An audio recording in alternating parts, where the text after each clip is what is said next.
안녕하세요. 성도 여러분 반갑습니다. 오늘 153 성경 통독은 33일차이고요. 오늘은 여호수아서 18장에서 마지막 24장까지 읽고 사사기 1장까지 건너가는 아주 중요한 날입니다. 우리 같이 집중해서 제가 함께 요약하는 내용 들으시고 함께 통독할 때에 말씀을 통해서 우리에게 주시는 귀한 말씀의 은혜를 체험할 수 있기를 바랍니다. 여호수아서 18장 내용입니다. 1절 말씀 보면은 이스라엘 온 회중이 실로에 있는 회막을 세웠다고 합니다. 실로라는 말은 쉰다, 쉼터라는 이야기죠. 이 실로에 하나님의 회막이 세워지게 되는데요. 아직 분배받지 못한 7지파는 이유를 알기는 어렵지만 개인적으로 게으름 때문이 아닐까 싶지만 3절 말씀에 왜냐하면은 3절 말씀에 이렇게 책망하세요. 어느 때까지 지체하겠느냐. 지체되고 있다는 것이거든요. 지체하겠느냐. 이건 단지 이스라엘 백성에게 가나안 땅 분배만을 이야기하지는 않습니다. 하나님께서 우리에게 주신 축복의 지경이 있고 우리는 이것을 잘 차지하고 이것을 누려야 되는데 하나님께서 내게 주신 이 축복의 지경을 내가 지금 온전히 차지하고 누리고 있는가? 이런 질문이 생기게 되죠. 하나님께서 우리에게 주신 직분은 우리에게 누릴 수 있는 은혜의 영역이 넓어지는 놀라운 축복의 기회인데요. 그 직분을 다하지 못할 때에 우리는 늘 껄껄한 아이들 말대로 찝찝한 신앙생활을 할 수밖에 없게 됩니다. 주신 것은 차지해야 됩니다. 맡기신 것은 누려야 되는 것이죠. 교회의 부서가 각 부서마다 혹은 이 구역마다 하나님께서 우리에게 맡기신 이러한 지파의 개념으로 우리는 생각할 수가 있겠습니다. 나누는 교제, 전쟁을 이긴 후에 승리한 이후에 승리자로서 축제의 자리에서 할 수 있는 축복인데 하나님께서 그 축복을 우리에게 주셨음에도 불구하고 어느 때까지 지체하겠느냐, 게을러서 누리지 못하고 있다면 우리는 어떻게 해야 될까요? 지금까지의 삶의 패턴, 교회에서나 신앙의 공동체나 구역에서나 부서에서나 생각하고 있었던 그러한 자세에서 이제는 일어나서 반드시 취해야, 차지해야 되겠습니다. 누려야 되겠습니다. 요즘 개인적으로는 우리 성가대의 부르심을 받고 헌신하는 종들이 이 하나님께서 맡기신 사명과 종들로서의 그 기쁨을 마음껏 이 축복을 누리고 있는 듯한 느낌이 들어서 저는 굉장히 감사하고 기분이 좋은데 우리 모든 교회의 구석구석마다 동일한 기쁨과 행복이 있기를 바랍니다. 네, 여호수아서 19장입니다. 19장은 시므온과 스불론 그리고 이사갈과 아셀, 납달리, 단 그리고 여호수아 역시 땅을 분배받아 거할 땅으로 정하게 되는 과정을 이야기해주고 있습니다. 하나님의 약속대로 그리고 그들의 가족대로 받은 기업입니다. 우연히 받은 것이 아니라 하나님께서 약속하신 것이라는 거죠. 특별히 시므온은 유다 땅의 유다 땅 가운데에 그렇게 들어가서 살 수 있도록 주어졌는데요. 굉장히 독특한 그러한 구조입니다. 그리고 여호수아는 에브라임 산지 딥낫세라를 받게 되는데요. 그곳에서 여호수아의 가족들과 후손들이 땅을 물려받게 되죠. 드디어 각 지파에게 땅을 기업으로 나누어주는 일을 다 마치게 됩니다. 그래서 여호수아서 19장을 보면은 정말 하나님께서 하신 그 약속들이 실제적으로 그 사람들이 들어가서 살아감으로 말미암아 이루어졌다는 것이 무슨 의미인지를 알 수 있을 것 같은 좋은 말씀이 기록되어져 있습니다. 여호수아서 20장입니다. 여호수아서 20장에 나오는 주제는 도피성이죠. 도피성은 은혜의 성읍입니다. 여호수아에게 구별할 것을 말씀하셨지만 여호수아에게 처음 말씀하신 것이 아니라 이미 모세에게 말씀하셨던 것이죠. 도피성은 레위인들의 관리 아래에 있게 됩니다. 요단강을 사이에 두고 그 서편에 3개, 동편에 3개, 즉 6개의 성읍이 이스라엘 전역에 흩어져서 이렇게 세워지도록 배려를 하게 된 것인데요. 이것은 가나안 어떤 곳에서일지라도 달려가면 당일에 도착할 수 있는 지역 배치를 하신 하나님의 섬세하신 배려라고 생각할 수가 있습니다. 그곳은 대제사장이 생존하는 동안에는 고의적이지 않은 그러한 살인이 완전히 보호받을 수 있도록 그렇게 하나님께서 구별하신 성읍들입니다. 우리의 도피성은 물론 예수 그리스도입니다. 자, 그 도피성의 대제사장이 생존하는 동안에는 온전하게 보호받을 수 있다고 했는데 우리의 도피성이 예수 그리스도라면은 그 수명은 언제까지일까요? 영원히죠. 대제사장 되신 예수 그리스도의 그의 품에 우리가 도피하여 피난처로 삼아 주를 붙잡고 살아간다면은 영원한 피난처가 되신다는 것입니다. 요한복음 10장 28절에는 이렇게 기록되어져 있습니다. 그 손에서 빼앗을 자가 없다. 아멘입니다. 여호수아서 21장입니다. 여호수아서 21장 레위 지파와 땅에 관한 이야기인데요. 레위 지파는 땅을 기업으로 받지 못합니다. 왜냐하면 레위 지파는 제사를 섬기는 그 일이 그래서 그 제사를 받으시는 하나님이 그들에게 친히 기업이 되시기 때문입니다. 땅이 기업이 아니라 하나님이 기업이라. 여러분 어느 것을 받으시겠습니까? 21장을 크게 3부분으로 나누면은 1절과 8절 그리고 9절부터 42절, 43절부터 마지막 결론 45절까지인데요. 먼저 1절부터 8절까지는 레위인들의 몫을 이야기해주고 있습니다. 그리고 여호수아서 21장 대부분을 차지하는 9절에서 42절까지가 제비 뽑아서 땅을 분배하는 과정을 기록하고 있죠. 내 땅이 아니라고 그냥 넘어가지 마시고 이 땅들 나누는 분배 과정도 여러분 주의 깊게 읽어보시면 좋겠습니다. 그리고 마지막 43절부터 45절까지는 드디어 여호와께서 주시는 안식으로 구별하여 기록하고 있습니다. 참고로 가나안 땅의 분배가 이루어진 12지파 여기에 나오는 이름들이 야곱의 12아들의 이름대로 지파가 구성되지 않았다는 것은 여러분 아실 수 있겠죠?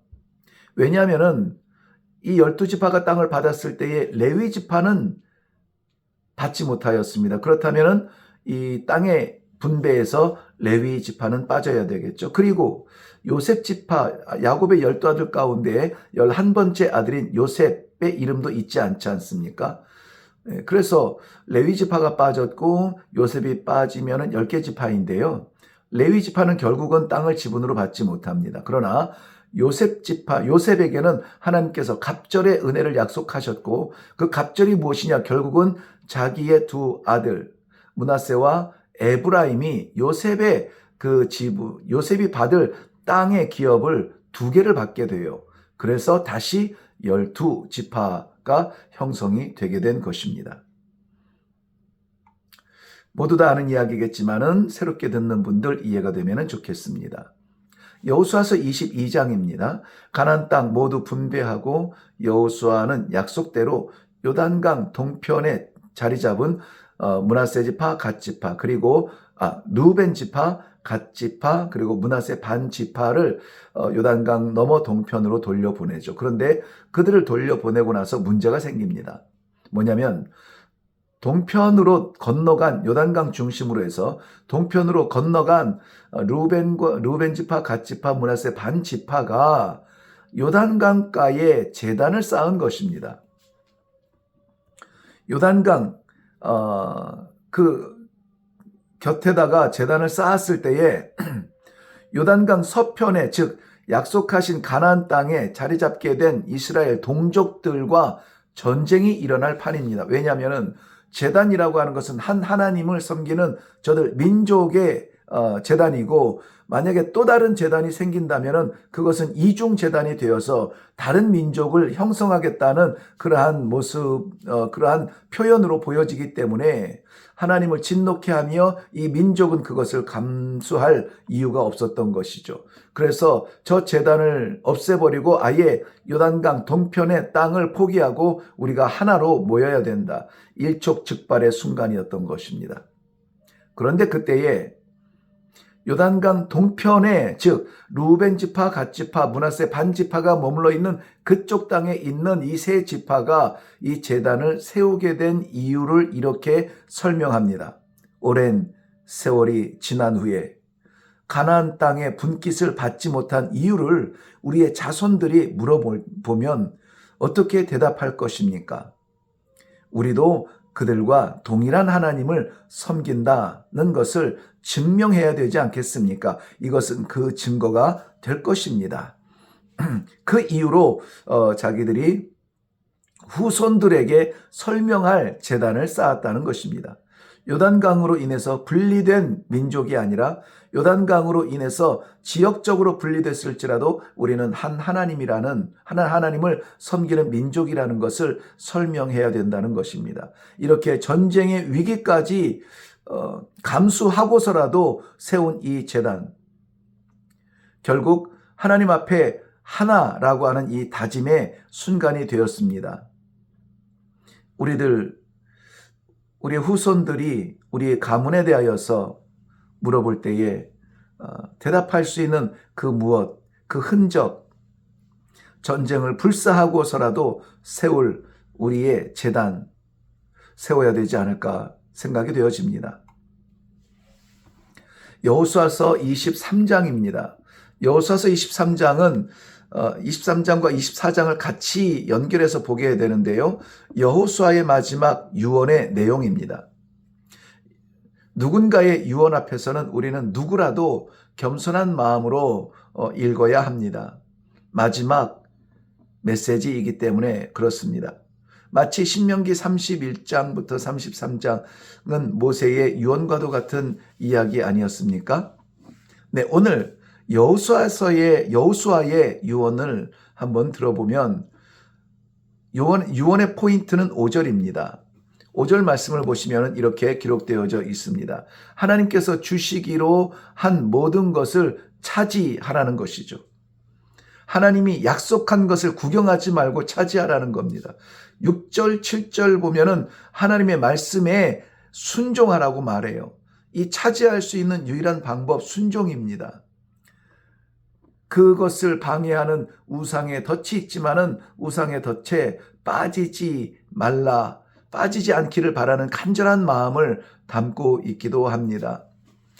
8절부터 10절까지는 여호와를 의지하라.